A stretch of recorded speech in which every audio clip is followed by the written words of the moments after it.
How do I safely handle dairy products at a pop-up drink stand?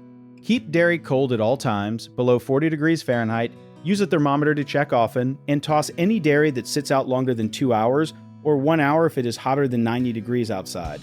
Dairy is one of those ingredients that spoils fast because bacteria love the warm, moist, protein-rich environment inside milk and cream. Think of it like this. Bacteria are tiny little bugs that multiply super quickly once dairy gets warm, and they can make people sick even if the milk still looks and smells fine. That is the part most people do not realize. Spoiled dairy does not always smell bad before it becomes dangerous. A trick a lot of professional stands use is keeping dairy in a separate small cooler with ice packs, only pulling out small batches at a time instead of leaving a big jug sitting on the counter. This way, even if your main cooler door gets opened a lot during a rush, your backup supply stays properly chilled.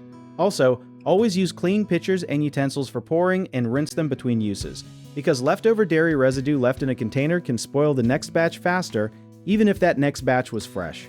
One common mistake is letting dairy sit next to the blender or espresso machine because heat from the equipment slowly warms it up without anyone noticing. A quick fix is to store your working dairy in a small ice bath right next to your station so it stays cold while you work. Another big one is cross-contamination, where the same scoop or spoon touches dairy and then touches something else, spreading bacteria around. Label your dairy scoops separately and wash them often to avoid this.